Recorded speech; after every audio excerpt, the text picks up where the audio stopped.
da República aciona o Supremo contra a prorrogação da desoneração da folha de pagamento. Para o governo, as renúncias fiscais previstas foram feitas sem adequada demonstração do impacto financeiro. Alienação parental. Protocolo para depoimento especial de crianças e adolescentes entra em consulta pública.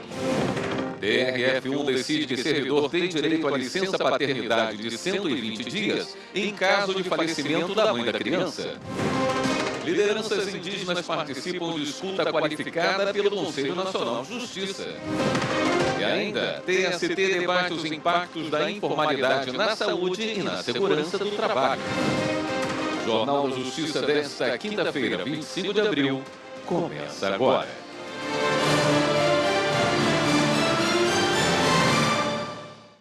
O presidente Lula acionou o Supremo contra a lei que prorrogou a desoneração da folha de pagamento de municípios e de diversos setores produtivos até 2027. A ação apresentada pela Advocacia Geral da União foi distribuída para o ministro Cristiano Zanin.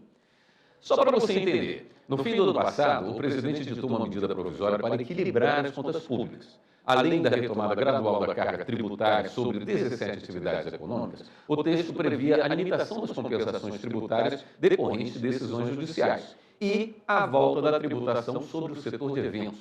Mas o Congresso aprovou uma lei que, além de prorrogar a desoneração desses setores, diminuiu a alíquota da contribuição previdenciária incidente sobre a folha de pagamento dos municípios.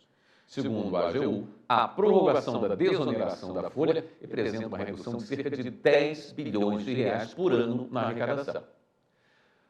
O plenário virtual da Suprema Corte manteve a validade da portaria que demarca a terra indígena Todo Boa Vista, no Paraná. Vamos ver os detalhes com a repórter Viviane Novaes. A terra indígena Todo Boa Vista, em Laranjeiras do Sul, no Paraná, foi demarcada pelo Ministério da Justiça. Um proprietário rural ajuizou uma ação para anular o processo de demarcação, o que foi concedido pela Justiça Federal. Mas o povo caigangue, que vive na região, entrou com uma ação rescisória aqui no Supremo Tribunal Federal. E o relator do caso, o ministro Edson Fachin, restabeleceu os efeitos da portaria do Ministério da Justiça, que demarcou a terra indígena. Foi uma medida tomada de forma liminar, porque havia a possibilidade de uma desocupação forçada e violenta dos indígenas. Na decisão, o ministro afirmou que os índios deveriam ter sido citados pela Justiça Federal para ingressar na causa, o que não ocorreu. Agora, a maioria dos ministros do STF referendou a liminar do relator e manteve a demarcação da terra indígena. E na semana da maior mobilização indígena do país, aqui em Brasília, o Conselho Nacional de Justiça promoveu uma escuta qualificada com lideranças de várias partes. O CNJ recebeu demandas relacionadas à manutenção da cultura e à demarcação de terras. Enquanto para a gente, o repórter Pablo Lemos. A escuta qualificada foi durante o Fórum Nacional do Poder Judiciário para monitoramento e efetividade das demandas relacionadas aos povos originários. Lideranças, advogados, caciques e representantes de conselhos indígenas destacaram as dificuldades enfrentadas para acessar a justiça. Para eles, o Poder Judiciário precisa ter a participação indígena na construção de normativos e recomendações. Também reforçaram a necessidade de uma educação e saúde diferenciadas, que colaborem com a manutenção da cultura tradicional. Eles ainda defenderam a importância da formação dos advogados indígenas e a demarcação dos territórios. A reunião no CNJ foi durante o 20º acampamento Terra Livre, maior mobilização indígena do país em Brasília.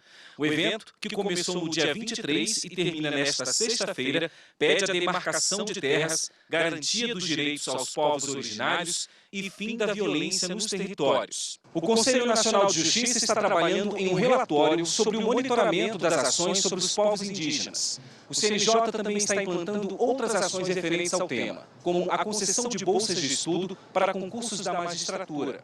As bolsas fazem parte de uma ação afirmativa do Conselho e têm como objetivo preparar estudantes para competir em condição de igualdade com outros candidatos por uma vaga no cargo de juiz. O CNJ também aprovou neste ano a adoção de novas regras para a nomeação de servidores do Poder Judiciário. A partir de agora, os candidatos indígenas e com deficiência terão as mesmas notas exigidas para os negros, ou seja, 20% inferior ao cobrado para a aprovação em ampla concorrência, que representa 60% do total. o CNJ abriu uma consulta pública para a elaboração do protocolo de escuta especializada e o depoimento especial de crianças e adolescentes nas ações de família em que se discute alienação parental. Repórter Amanda Mustafa. Com elementos científicos e humanitários, o protocolo será elaborado para ajudar as autoridades do Judiciário na hora de fazer as oitivas com as crianças e adolescentes e no envolvimento da família delas nas ações que discutem a alienação parental. A ideia é que, durante os depoimentos, elas possam contribuir com a elucidação dos fatos, com a manifestação de suas opiniões e com a oportunidade de pedir ajuda quando necessário. A minuta do protocolo é resultado das atividades do grupo de trabalho formado por representantes da magistratura de primeiro e de segundo graus da Justiça Estadual, advogados, assessores jurídicos, assistentes sociais, psicólogos e especialistas do direito e da psicologia nos temas da alienação parental e do depoimento especial. O Tribunal Superior Eleitoral manteve decisão contrária a uma ação por propaganda irregular na internet durante a campanha de 2022. O plenário julgou um recurso apresentado pelo ex-deputado federal Felipe Rigoni contra a decisão do TRE do Espírito Santo. O TSE também manteve a condenação em um caso de transporte irregular de eleitores. Reportagem Carolina Chaves. Por unanimidade, os ministros do TSE mantiveram o pagamento de multa imposta pela Justiça Eleitoral da Paraíba ao ex-secretário de Educação do município de Malta. Ele foi acusado de fornecer transporte irregular no dia das eleições municipais de 2020. Segundo o Ministério Público Eleitoral, o então secretário de Educação buscou eleitores no município de São Mamede, interior da Paraíba, para votarem em Malta. Dentro do ônibus havia material que favorecia um candidato específico, influenciando na decisão dos eleitores, o que é proibido pela legislação. O ex-secretário foi condenado e recorreu ao TSE. O relator ministro Floriano de Azevedo Marques entendeu que as provas demonstraram a finalidade eleitoral proibida e que não cabe ao TSE examinar provas. Por isso, negou o recurso do ex-secretário. O Tribunal Regional Eleitoral concluiu que, aspas, restou evidenciado que o réu ocupava à época o cargo de secretário de Educação, que se deslocou até São Mamede, Paraíba, especificamente para buscar eleitores, que havia farto material de propaganda eleitoral no veículo em locais de fácil acesso aos passageiros, circunstâncias que autorizam a conclusão de que o translado pretendia a obtenção de votos para a referida candidatura aliada da vertente política do recorrente. Em outro julgamento, o relator ministro Floriano de Azevedo Marques também negou o pedido do ex-deputado federal Felipe Rigoni Lopes para analisar a decisão do TRE do Espírito Santo, que entendeu que não houve propaganda irregular negativa contra ele durante as eleições de 2022.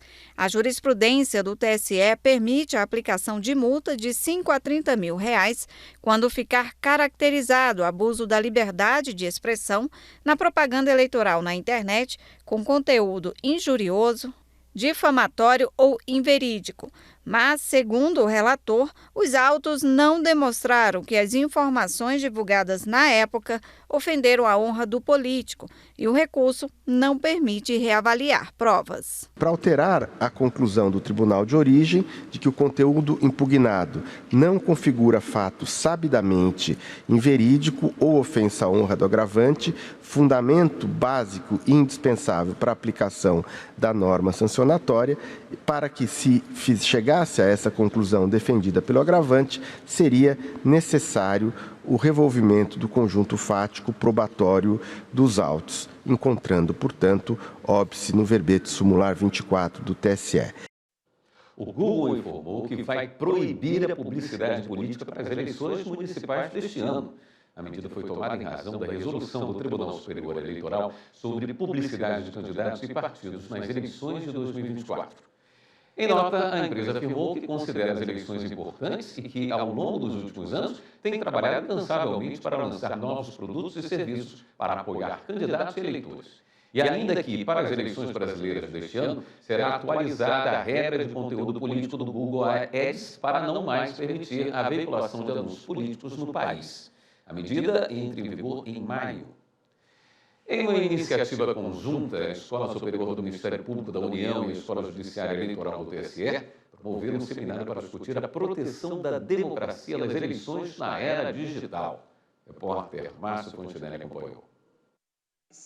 Representantes do Judiciário, dos Ministérios Públicos Federal e Eleitoral, além de membros e servidores do Ministério Público da União, se reuniram na Escola Superior do MPU, em Brasília, para apresentar caminhos para o combate do mau uso da tecnologia e da inteligência artificial durante as eleições no Brasil. Precisamos entender, retirar qualquer polarização desse discurso e ver como é que está o funcionamento disso, o impacto disso nas eleições, a questão das agressões, da influência, dos robôs, das formas como está sendo feito hoje em dia as propagandas e os mecanismos, né, de digitalização das próprias eleições na era dessa informação e da propaganda digital. No encontro, houve painéis e troca de conhecimento em relação a temas como o enfrentamento do populismo digital extremista, políticas afirmativas de gênero, raça e etnia e ações efetivas contra o discurso de ódio. Em outubro, moradores de 5.570 municípios vão às urnas para escolher vereadores e prefeitos.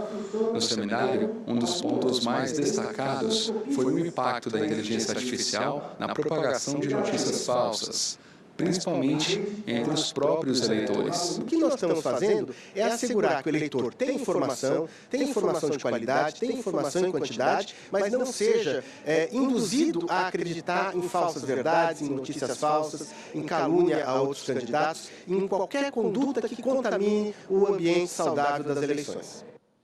No próximo bloco, a gente fala sobre o primeiro Prêmio Nacional de Jornalismo do Poder Judiciário. E ainda nesta edição, o TST debate os impactos da informalidade na saúde e segurança do trabalho. A gente volta já.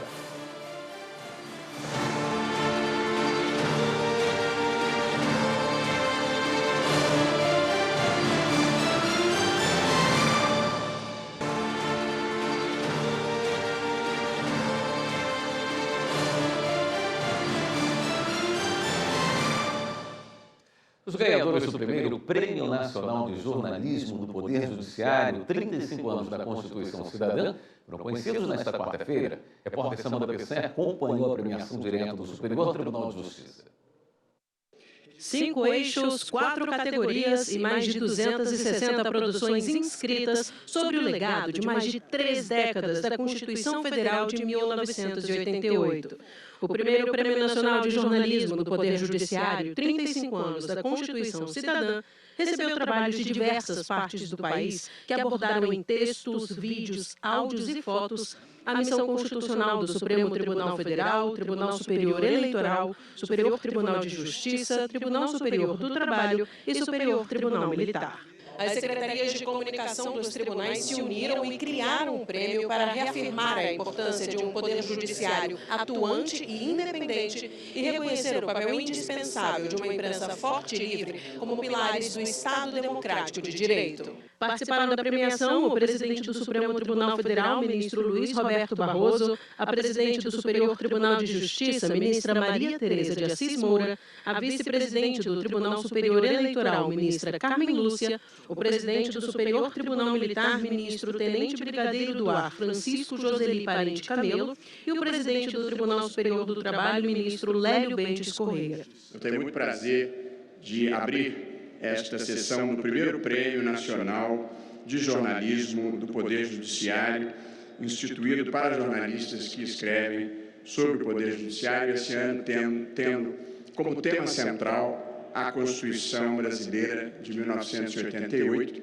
que completou, no ano passado, 35 anos. 35 anos de estabilidade institucional, de estabilidade monetária e de relativa inclusão social. Unidos em defesa da democracia, os tribunais superiores idealizaram este primeiro Prêmio Nacional de Jornalismo do Poder Judiciário para valorizar um dos principais pilares do Estado Democrático de Direito, a liberdade de imprensa. Eu queria enfatizar a importância de um encontro como esse, porque não há democracia sem imprensa livre, sem um jornalismo responsável, criativo e coerente principalmente com a necessidade que uma sociedade tem de obter informações.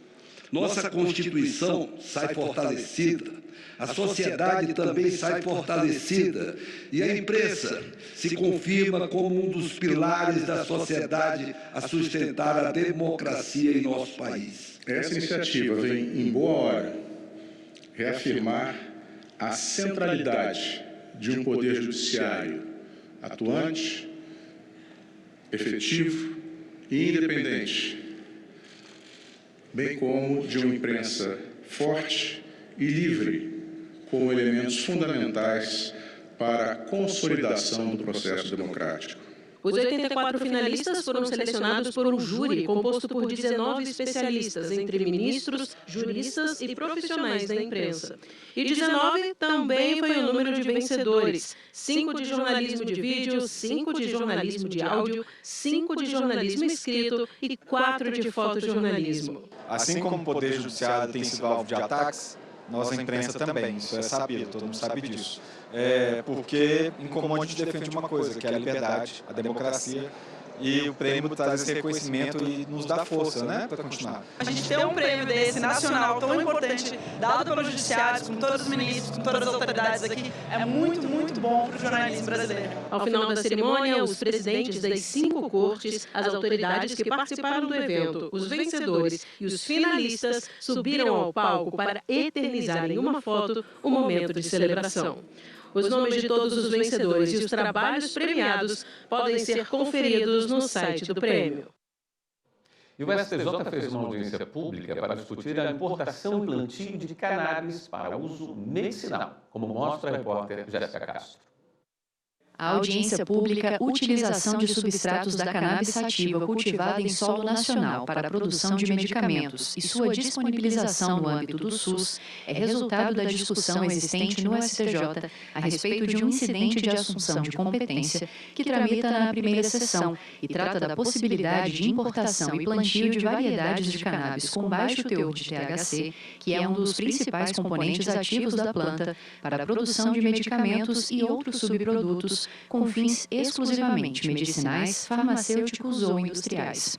A audiência foi convocada pela ministra Regina Helena Costa, relatora do processo no STJ. À vista da relevância jurídica, econômica e social da matéria em exame e tendo por objetivo ampliar e qualificar a atividade cognitiva deste Tribunal Superior sob os pontos de vista técnico e científico, designei a presente data para a realização da audiência pública voltada a oportunizar a ouvida de pessoas físicas e jurídicas de direito público e ou privado, com ampla expertise no assunto. A audiência contou com a participação de 24 expositores, entre favoráveis e contrários à autorização, para abordar, de acordo com suas experiências, aspectos científicos e técnicos sobre o tema. Temos um problema, que é o custo desse medicamento.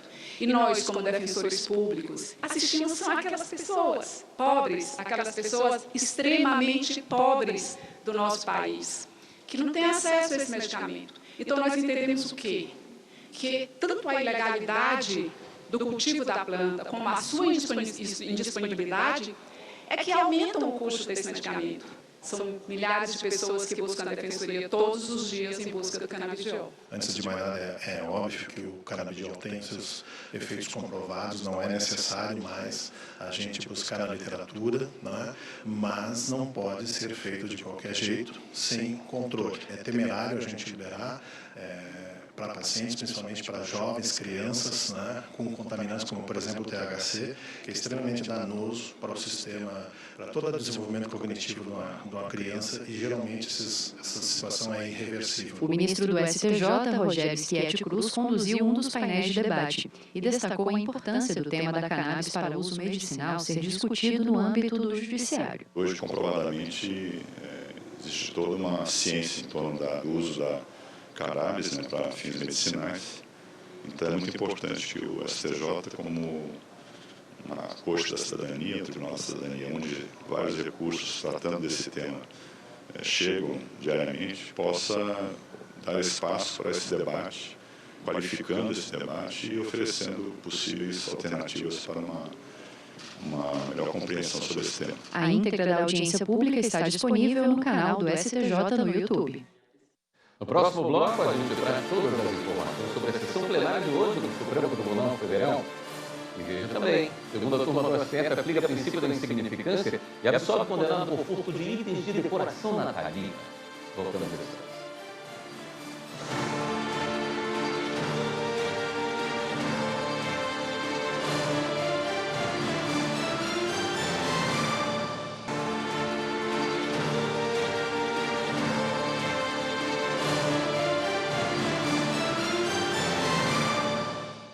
O Supremo Tribunal Federal retomou o julgamento que discute poderes de investigação criminal do Ministério Público. A repórter Marta Ferreira acompanhou e traz os detalhes. O foco do julgamento é definir limites objetivos para a atuação do Ministério Público. Em discussão, dispositivos de leis que tratam da regulamentação das atividades de promotores e procuradores em investigações criminais. Entre outros pontos, as normas autorizam o MP a fazer diligências investigatórias, notificar testemunhas, requisitar informações, exames, perícias e documentos de autoridades da administração pública e pedir o auxílio da força policial. O julgamento começou em sessão virtual, mas foi transferido para o plenário físico a pedido da Procuradoria-Geral da República. O relator das ações, ministro Edson Fachin, votou para fixar regras sobre a abertura e condução de investigações criminais pelo Ministério Público. Uma delas é que promotores e procuradores devem avisar a Justiça sobre a instauração e o encerramento da investigação. O voto foi apresentado em conjunto com o ministro Gilmar Mendes. Entre as propostas estão comunicação ao juiz sobre a instauração e o encerramento de procedimento investigatório, cumprimento dos mesmos prazos previstos para a conclusão de inquéritos policiais, necessidade de autorização da Justiça para eventuais prorrogações de prazo, sendo vedadas renovações desproporcionais ou imotivadas. Nos casos em que a investigação estiver em andamento, mas não houver ainda uma denúncia, o MP deve informar ao juiz sobre a existência da apuração em até 60 dias.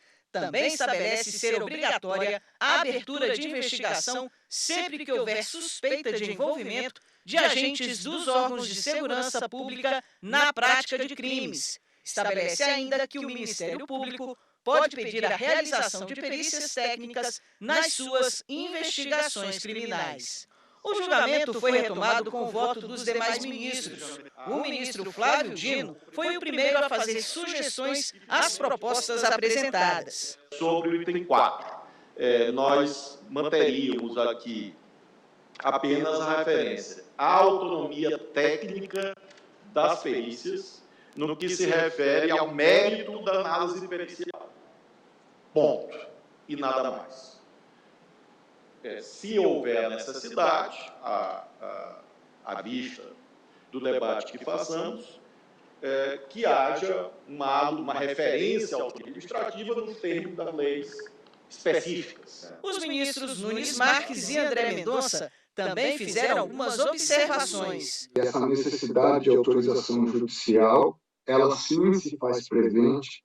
Há uma preocupação, acho que de todos nós, em se evitar investigações que têm data para começar, ainda que, como bem disse o ministro Cristiano Zanin, nem sempre se saiba a data exata, demora-se a saber a data exata do início, por isso a importância da expressão imediata no subitem 1, mas não tem data para terminar. E essa data para terminar, ela não necessariamente leva em consideração as necessidades da investigação, mas, por vezes, outras circunstâncias. O ministro Luiz Fux, Alexandre de Moraes e Carmen Lúcia também apresentaram propostas. A perícia, ela teria, sim, no meu modo de ver, que ficaria bom, mas sempre aderindo à maioria, que nas investigações penais o Ministério Público vai requisitar a realização de perícias técnicas que terão preponderância,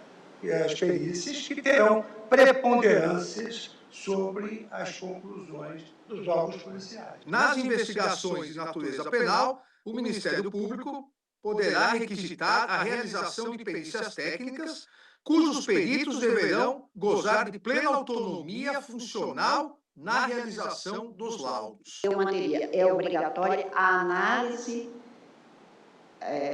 do Ministério Público ou de quem for investigar relativamente à instauração do procedimento investigatório e a conclusão motivada, seja por não fazer, seja, se for para fazer, não há maior dificuldade, apenas em relação à obrigatoriedade da análise, mas com motivação da conclusão.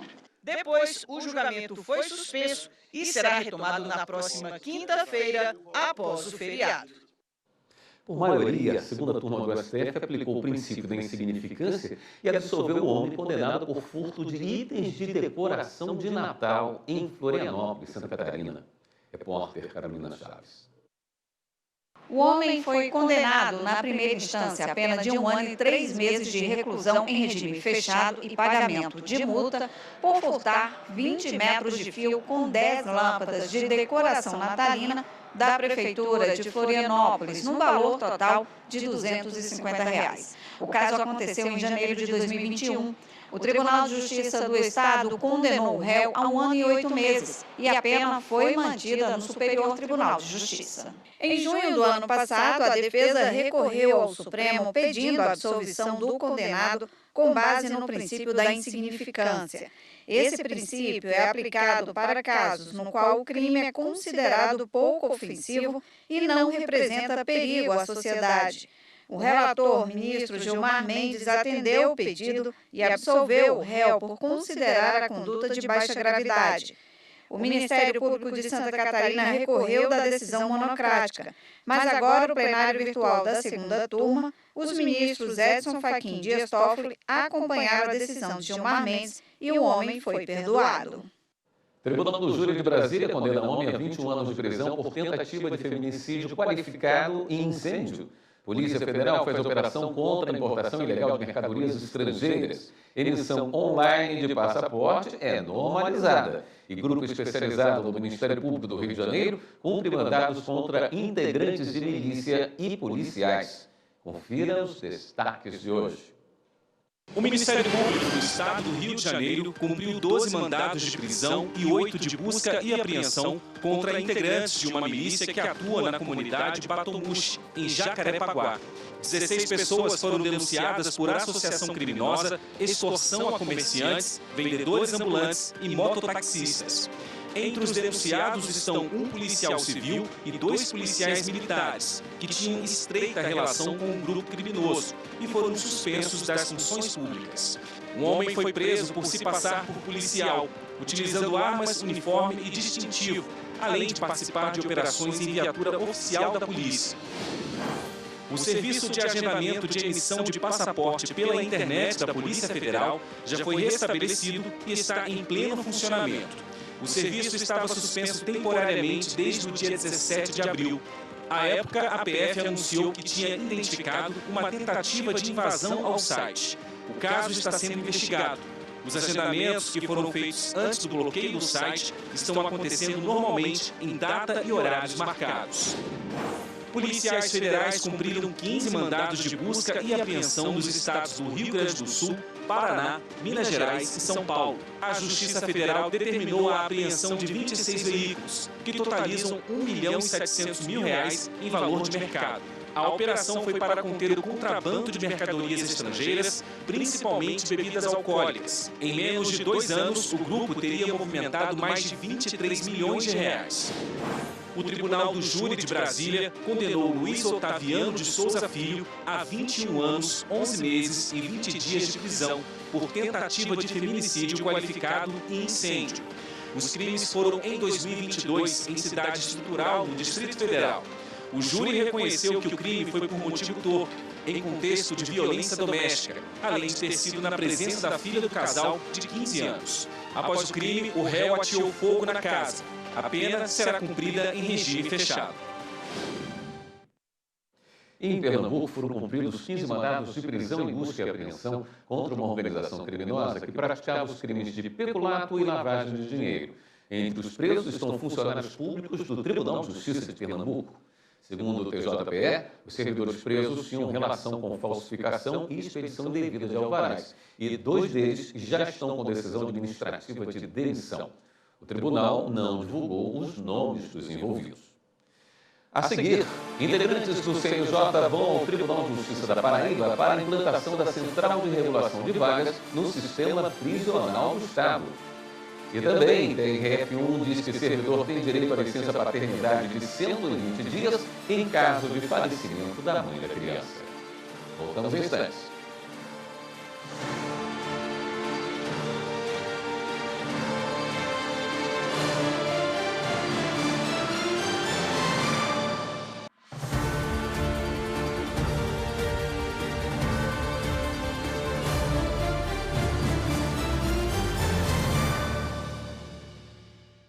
O Tribunal Regional Federal da Primeira Região decidiu que servidor tem direito à licença paternidade de 120 dias em caso de falecimento da mãe da criança.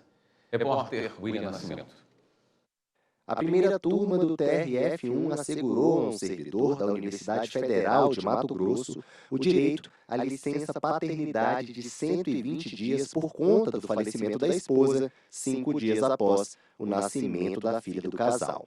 O caso chegou ao tribunal depois que a instituição apelou contra a sentença favorável ao pai. No TRF1, o relator desembargador federal Marcelo Albernaz destacou que a concessão do mesmo número de dias da licença maternidade ao pai visa proteger o recém-nascido, já que o pai tornou-se o único responsável pelo provimento das necessidades básicas da criança, tanto de cunho afetivo quanto material, e acrescentou que, no caso, na ausência de previsão legal específica, recorreu a outras fontes do direito, dentre elas, princípios como a analogia e a equidade.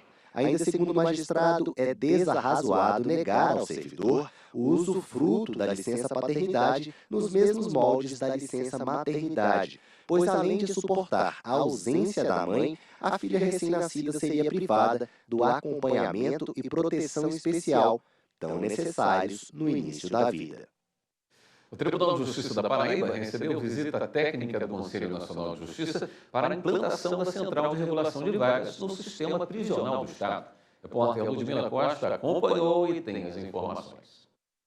O objetivo da visita técnica é construir um plano de ação conjunta para a implantação da Central de Regulação de Vagas no sistema prisional da Paraíba. Orientações para que possamos ir gradualmente implantando esse sistema de Central de Regulação de Vagas. Também trazendo as etapas, como é que se inicia, como é que se gradua essa questão de porta de entrada, porta de saída no regime carcerário. A Central de Regulação de Vagas é um método desenvolvido para diminuir a superlotação prisional. O modelo busca repensar e qualificar o sistema carcerário, tendo o Poder Judiciário como parceiro do Executivo para a implantação do projeto. O objetivo dessa visita é exatamente trazer todos os esclarecimentos necessários, porque nós vamos ter que ter o apoio também do Poder Executivo nessa empreitada. E a gente precisa, Corregedoria, Tribunal de Justiça, juízes, se unirem nessa luta para dar uma condição mais condigna àqueles que estão privados de liberdade. Não se trata necessariamente de construir mais vagas, e sim de organizar melhor os fluxos de entrada e garantir a saída com seus devidos processos e a qualificação para a retomada da vida em liberdade. A Paraíba será um dos primeiros estados a implantar essa central, que é uma das ações do programa Fazendo Justiça. Nós estamos muito felizes hoje em ver o amadurecimento do Tribunal da Paraíba no último ano, com o fortalecimento dessas políticas, com a clareza acerca da importância dessa iniciativa, que certamente será uma referência para o Conselho Nacional de Justiça a ser replicada pelo Brasil. O Tribunal Superior do Trabalho realizou o seminário Democracia e Inclusão, Impactos da Informalidade na Saúde e Segurança do Trabalho. O evento faz parte das ações da campanha Abril Verde, do programa Trabalho Seguro. Quem acompanhou foi Michele Chiapa. Promover ambientes laborais seguros e saudáveis. Esse foi o objetivo do seminário Democracia e Inclusão, Impactos da Informalidade na Saúde e Segurança do Trabalho.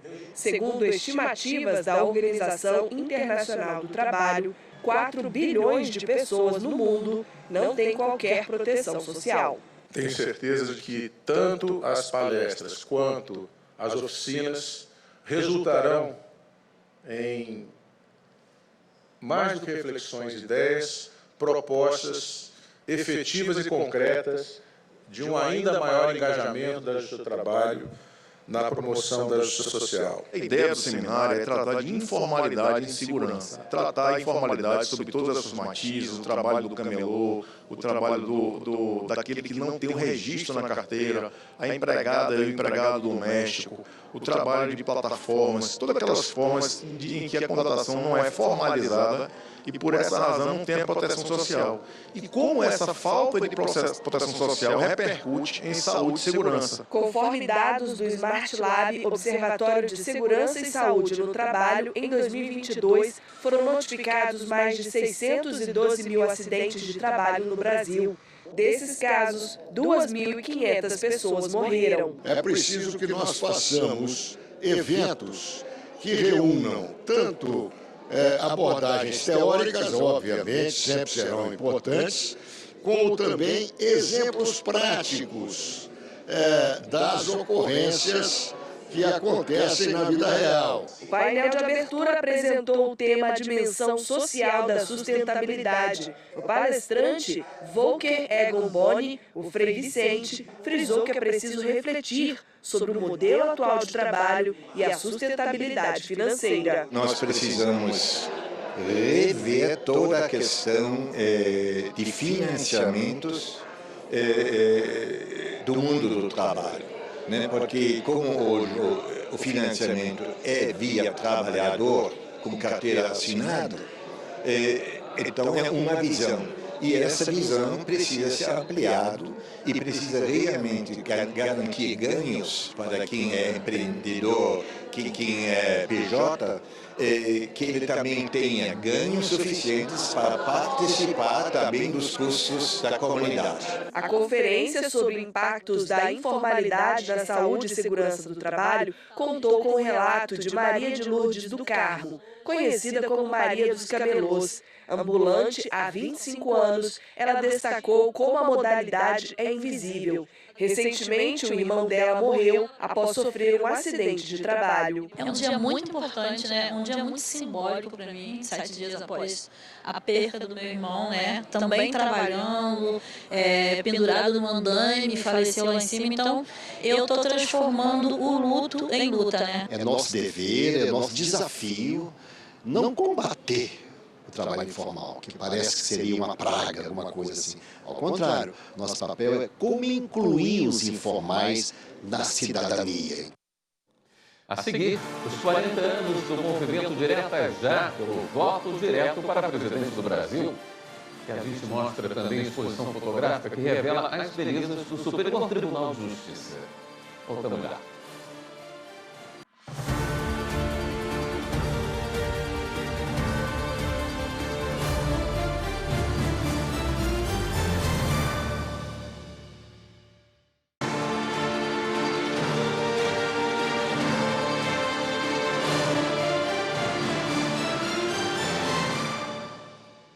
Há 40 anos, às vésperas do fim da ditadura, uma votação decepcionou o país e tirou a esperança de milhões de brasileiros que foram às ruas com a campanha Direta Já pelo voto direto para presidente do Brasil. Vamos conferir na reportagem de Amanda Mustafa. No dia 25 de abril de 1984, depois de mais de um ano de campanha pelas Diretas Já, o Congresso Nacional rejeitou a emenda que estabelecia eleição direta para presidente da República. O deputado do PMDB de Mato Grosso, Dante de Oliveira, havia apresentado a emenda no ano anterior, aproveitando a promessa de abertura política da ditadura militar, que perdurou no Brasil de 1964 a 1985.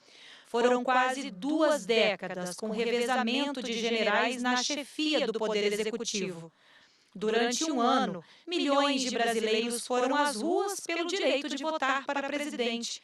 a emenda Dante de Oliveira foi rejeitada, mas a pressão da campanha Diretas Já, que mobilizou milhões de brasileiros, contribuiu para reinstalar a democracia no país em 1989, quando foram retomadas as eleições diretas. 40 anos depois do movimento das diretas, o Brasil vive o maior período democrático. A promulgação da Constituição Brasileira em 1988 é um marco para a consolidação de direitos e garantias para os cidadãos e para a estabilidade e o equilíbrio das instituições que compõem os três poderes da República: Executivo, Legislativo e Judiciário.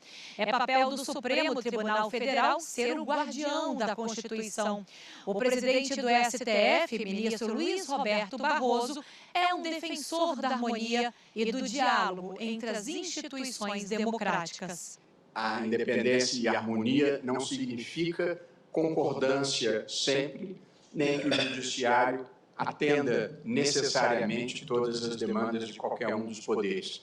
Mas nós nos tratamos com respeito, consideração, educação e, sempre que possível, carinhosamente, como a vida deve ser vivida.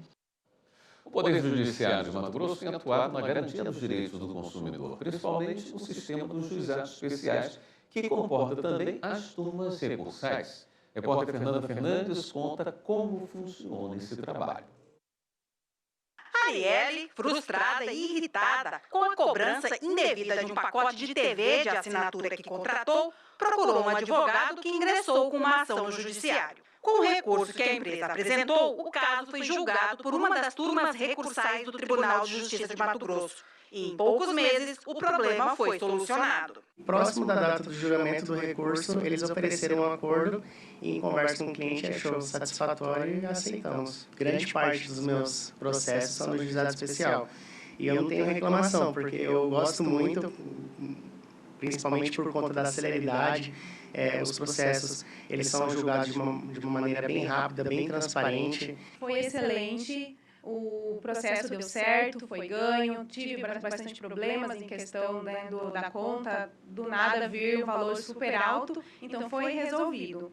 Os juizados especiais cíveis e criminais são a primeira porta de entrada daquele consumidor que se vê lesado de alguma forma, como nossa entrevistada. E conflitos nas relações de consumo são a maior demanda dessas unidades. Essas ações vamos especificar, porque é mais fácil, né, contra a empresa de telefonia, companhias aéreas, né, água, energia elétrica. Essa é a grande demanda. E quando uma das partes não fica satisfeita com a decisão proferida pelo juiz, ela pode ingressar com um recurso. É aí que entram as turmas recursais, que funcionam como colegiados de segundo grau dos juizados especiais e onde atualmente tramitam cerca de 16 mil processos. Aqui é distribuída para um dos 12 magistrados que integram 3 turmas recursais, né? Nós temos em cada turma 4 magistrados, então as decisões aqui são colegiadas e cada decisão é tomada por 3 magistrados. Uma exposição fotográfica, Cidadania em Concreto, revela as belezas do Superior Tribunal de Justiça. Repórter Cátia Gomes mostra para a gente. 35 fotografias, 35 formas de ver o Superior Tribunal de Justiça. Olhar sensível de quem passa boa parte do dia na Corte Superior foi captado pela lente de uma câmera e agora forma a exposição Cidadania em Concreto, o tribunal sob o olhar de quem o faz.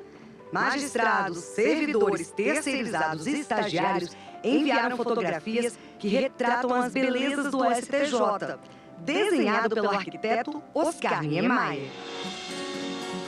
As fotos selecionadas para a exposição foram escolhidas por uma comissão de jurados, da qual fizeram parte o ministro Sebastião Reis Júnior, o secretário-geral da Presidência, Carl Schmitt, o servidor da Secretaria de Comunicação Social, Daniel Monteiro Ferreira dos Santos, e o fotógrafo Gustavo Lima, do Estúdio Fotográfico da Secretaria de Comunicação Social. A fotografia tem ganho um espaço, não só pelo seu aspecto artístitico também, mas como por esse aspecto documental, de registrar momentos que não podem ser esquecidos, que não podem ficar para trás. Que mostraram a humanidade do tribunal.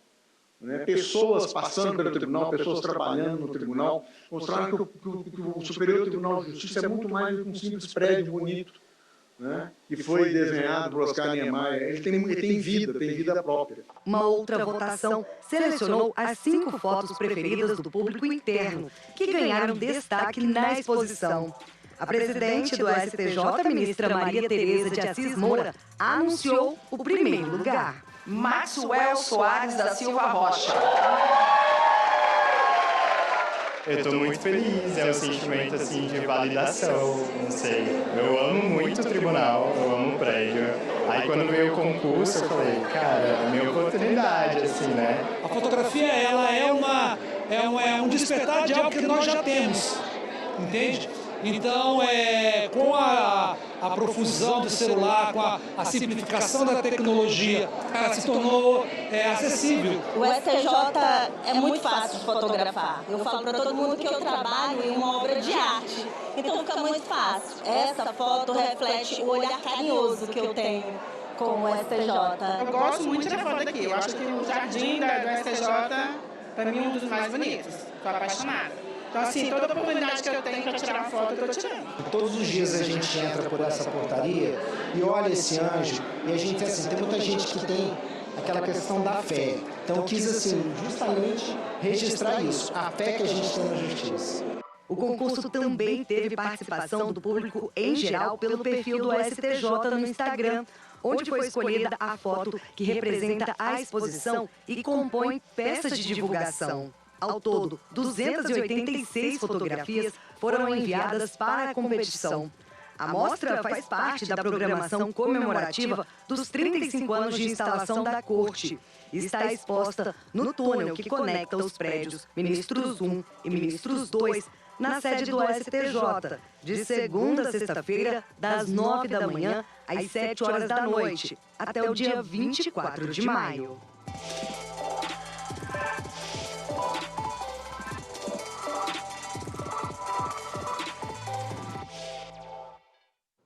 E uma última notícia. O ministro Cristiano Zanin, do Supremo Tribunal Federal, suspendeu trechos da lei que prorrogou a desoneração da folha de pagamento de municípios e de diversos setores produtivos até 2027. O ministro atendeu o pedido da Advocacia Geral da União e considerou que, sem indicação do impacto orçamentário, poderá ocorrer um desajuste significativo nas contas públicas e um esvaziamento do regime fiscal constitucionalizado.